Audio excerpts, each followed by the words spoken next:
Coucou tout le monde, on est parti pour la petite guidance du jour. Aujourd'hui, je vais répondre à 5 petites questions. Ça va être sur quelle énergie vous pouvez compter aujourd'hui, comment vous pouvez rester ancré, sur quoi vous devez vous concentrer aujourd'hui, quelle attitude vous devez adopter pour garder une paix de l'esprit et on terminera avec un petit conseil du guide. J'espère que vous allez bien, que vous avez passé un bon week-end, un meilleur que moi. Moi, j'ai été malade au fond de mon lit, donc voilà. J'espère que vous êtes en meilleure forme que moi. Et on est parti. J'ai tiré les cartes juste avant, comme ça raccourcit un petit peu la vidéo. Je vais essayer de faire pas très long.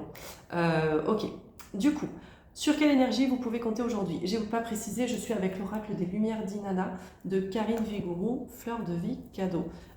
C'est une petite nénette qui crée des choses que j'aime beaucoup. J'aime beaucoup ce qu'elle fait, donc n'hésitez pas à aller la voir sur Facebook ou même sur son site internet. J'aime beaucoup ce qu'elle fait, je vous mettrai peut-être un petit lien en commentaire pour vous guider. Alors, sur quelle énergie aujourd'hui vous pouvez compter ce jour? On a la carte de la solitude, de l'enfermement et de l'isolement. Il y a une situation qui vous enferme, qui vous emprisonne, d'accord? On voit ce Gugus, il a la tête baissée, il n'est pas bien, d'accord? Donc il y a vraiment une situation là, une énergie bloquante, une énergie négative qui est là et qui vous prend, qui vous pèse, qui vous rend mal en fait, d'accord? Donc là il y a vraiment cette énergie, alors c'est pas une énergie ultra positive, hein, voilà, je suis désolée, je ne suis pas forcément là pour vous brosser dans le sens du poil et pour vous donner des choses positives tout le temps, je prends ce que les cartes nous donnent, donc l'énergie du jour elle est peut-être un petit peu chafouin, mais, mais ce n'est pas pour rien, d'accord? Donc là l'énergie aujourd'hui c'est une énergie de solitude, de situations qui nous enferment, de mal-être un petit peu, peut-être de tristesse aussi, peut-être de stress. Mais il y a du coup l'occasion de se replier sur soi et de venir un petit peu faire comme une petite introspection pour questionner justement sur cette situation qu'on vit, voir ce qu'elle nous provoque. Ok. Comment vous pouvez rester ancré? On a la carte de la confiance, l'assurance, l'alliance et la coopération. D'un côté, on a la solitude, où on a un Gugus qui est tout seul, qui est emprisonné. Et de l'autre côté, on a la confiance avec des gens qui sont là. Donc on a un Gugus qui est assis, qui est voûté comme ça. Et de l'autre côté, on a ces Gugus-là. Ils sont debout, ils ont la tête relevée, ils sont en action, ils sont en train de marcher, ils sont en train d'avancer. Et surtout, ils s'entraident. Comment vous pouvez rester ancré en gardant confiance, ok, en gardant la foi, en gardant confiance en vous, ok, en vos ressources, en gardant confiance dans les autres aussi et dans la vie, d'accord?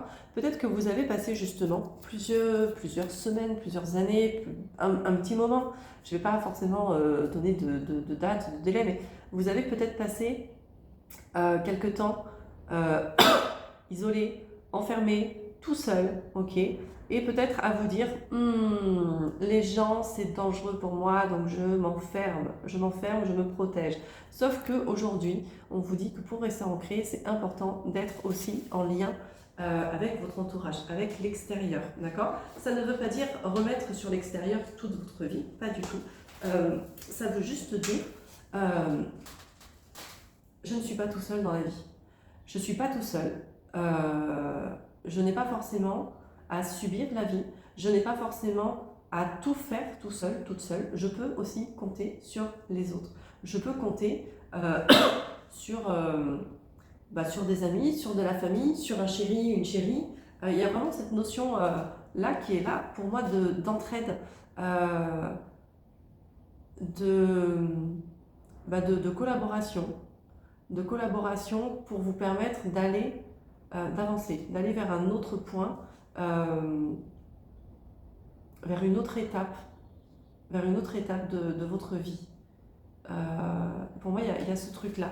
Sur quoi vous devez vous concentrer aujourd'hui? On a la carte du destin, de la mission de vie et hors de contrôle, c'est les mots-clés. Avec cette carte-là, sur quoi vous devez rester concentré aujourd'hui? Sur vous, votre chemin, votre mission de vie. Avoir conscience que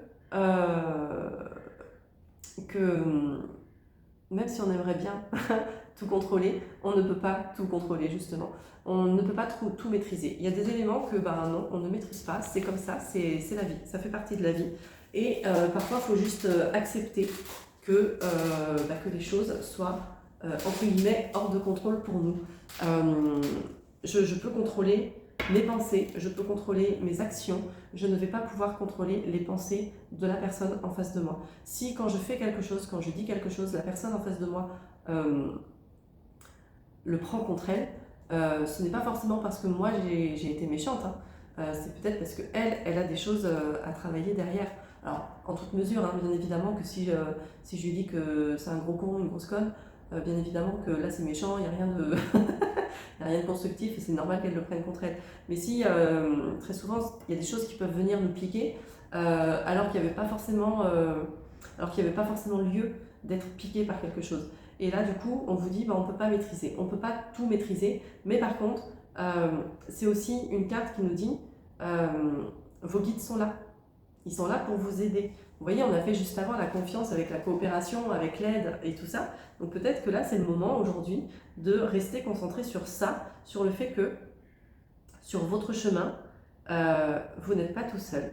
Même si parfois vous avez la sensation d'être seul, vos guides, vos anges, la source, Dieu, peu importe comment vous vous appelez, cette entité qui est là pour vous, ou ces entités qui sont là pour vous, mais ils sont là pour vous aider, pour vous guider, pour vous aiguiller. Et vous pouvez garder justement confiance en eux et les contacter, leur demander tout simplement de vous venir en aide. Ok ? Quelle attitude vous devez adopter pour garder une paix de l'esprit? On a la carte de l'épreuve, de l'obstacle et de la difficulté avec l'écureuil, avec l'escargot. Avec l'écureuil, n'importe quoi. Avec l'escargot, quelle attitude vous devez adopter pour garder une paix de l'esprit? C'est garder en tête en fait que dans la vie, tout n'est pas toujours tout rose, tout n'est pas toujours fluide. Parfois, il y a des difficultés qui se présentent à nous, mais ça fait partie de la vie. C'est grâce à ces situations, parfois difficiles, à ces obstacles, qu'on peut grandir, qu'on peut évoluer, qu'on peut apprendre des choses et qu'on expérimente la vie, d'accord? On est sur cette terre pour expérimenter des choses. Alors bien évidemment, c'est plus cool d'expérimenter une partie de bowling en famille que expérimenter quelqu'un qui nous fait chier dans la vie de tous les jours, bien sûr. Mais ça vient nous faire travailler, ça vient nous faire avancer sur nous et c'est ce qui nous aide aussi à devenir l'être qu'on est censé devenir sur cette terre lors de cette incarnation. On a l'escargot. L'escargot, c'est la lenteur, d'accord? Donc peut-être qu'aujourd'hui, pour garder un esprit en paix, on vous demande d'adopter une attitude de lenteur, dans le sens où les difficultés ne se résolvent pas forcément comme ça d'un coup d'un seul, d'accord? C'est pas en un claquement de doigts que ça y va, quoi.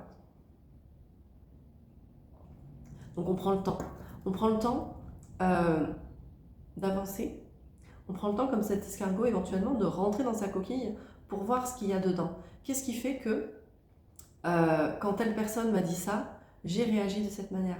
Qu'est-ce que c'est venu toucher en moi? Qu'est-ce que c'est venu toucher comme émotion, comme sensation, qu'est-ce que c'est venu toucher? Pourquoi, quand cette personne m'a dit tel truc, ça m'a fait réagir de telle manière? On vient s'introspecter. Alors je ne sais pas si le terme existe, mais je le dis quand même. On vient s'introspecter pour justement avancer au mieux, avec lenteur, parce que encore une fois, les choses ne se font pas forcément en un claquement de doigts, hop, de manière rapide, mais on prend conscience que voilà, les difficultés sont là pour nous faire apprendre des choses, que ce sont des leçons, et qu'une fois dépassé cet obstacle, on peut continuer d'avancer et souvent on est beaucoup mieux dans notre tête justement. Et le conseil des guides. Le conseil des guides, on a l'action, impulsion, s'élancer, oser, c'est les mots-clés. Donc là, ce qui est intéressant, c'est qu'on a le 14 et le 41 qui se font face. On a cette symétrie de nombres et on a une énergie plutôt lente avec l'escargot et une énergie plutôt rapide avec le colibri. Le colibri, c'est ce petit oiseau qui vole super vite. Et c'est comme si là, c'est marrant, je le vois, on passe à l'action. On passe à l'action face aux difficultés, ok? Mais sans se jeter la tête la première, sans forcément faire preuve d'impulsivité. Là, le mot-clé, c'est pas impulsivité, c'est impulsion, c'est pas la même chose. L'impulsion, c'est je fais le premier pas. Je fais le premier pas qui va me permettre d'avancer. L'impulsivité, ça va être je réfléchis pas, j'y vais, je lance mon boulet de canon dans la tête de l'autre et je vois ce qui se passe après. Là, c'est l'impulsion, c'est je vais prendre le temps de réfléchir. On aura pris le temps justement avec l'escargot. Je prends le temps de réfléchir et une fois que c'est ok, j'ose me lancer, j'ose demander de l'aide, j'ose faire quelque chose que je n'osais pas forcément faire, mais que j'avais envie de faire, mais j'ose du coup tout simplement sortir de cette prison mentale. J'ose poser une action qui va permettre peut-être d'avoir un fonctionnement différent, d'avoir un schéma de pensée différent. Un schéma de pensée différent, pardon. Donc voilà ce que je pouvais vous dire pour aujourd'hui. J'espère que ça vous parlera, n'hésitez pas à me le dire en commentaire. Et puis comme d'habitude, si vous souhaitez une consultation privée avec moi, vous me contactez en message privé sur Messenger, sur ma boîte mail ou sur mon site internet. Il y a toutes les informations un peu partout sur mes réseaux, c'est facilement trouvable. Voilà, Florence Guidance, c'est tout simple. Je vous souhaite une belle journée, je vous embrasse et je vous dis à demain.